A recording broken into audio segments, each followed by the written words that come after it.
there's been a lot of news in the world, and one of the things that happened this week, which was really important, that didn't get virtually any ink, was an increase in tariffs on aluminum and steel from 25% to 50%.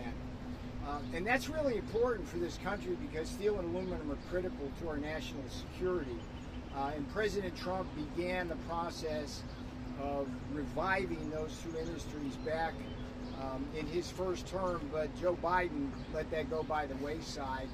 We lost two major smelters in the aluminum industry, which is a lot, during Biden's regime. And then the steel industry, we've seen a dramatic fall in its capacity utilization. Its profitability was negative in the fourth quarter of 2024, and we can't tolerate the problem that we're facing. I mean, you may think 50% tariffs is high, but the problem we've been facing is that we have so much overcapacity of steel in the world because of China. China is by far the most massive steel producer. What China has been doing is dumping that steel in the market, and they do it directly, but they also do it through what's called transshipping. And if you know this term, it's basically when China uses other countries to ship and avoid tariffs and things like that into this country.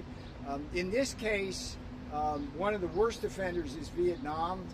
We saw and this is like interesting math, we saw Vietnam's deficit with China go up by about $16 billion last year. It surged to the highest on record, and at the same time its surplus with the United States surged up to $12 billion. So you can see kind of what's going on, and if you look at the different products, the rebar, the standard pipe, the oil country tubular goods stuff with steel, it's all coming in from Vietnam. It's coming in also from Korea, Taiwan, Japan. And so this action by President Trump is really important. Same thing with aluminum. We want to get our smelters back. I think one of the things we've already seen with respect to the aluminum industry is we've had the announcements of two new smelters. Great news, Century Aluminum and also a conglomerate from the Emirates. Yes, ma'am. I never thought you all would ask. There was a very good phone call yesterday. It ran about 90 minutes between the two presidents of the greatest economic power in the world, the United States, and one of the two most populous countries in the world. In China, we've set in motion a process in which, as President said, Jameson, Howard, and Scott will be going. That's Secretary of Commerce Lutnick, Secretary of the Treasury Scott Bessent, and United States Trade Rep Jameson Greer.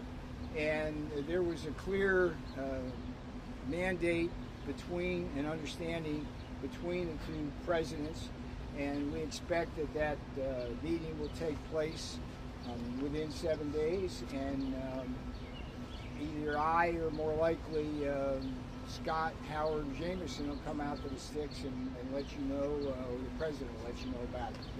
But it was a very good call.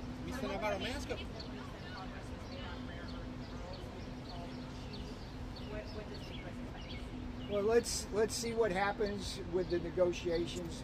But the president was very clear that the rare earth issue will be key to that negotiation, and the two presidents have a very clear understanding of the outcome. Okay. All right. Thank you very much.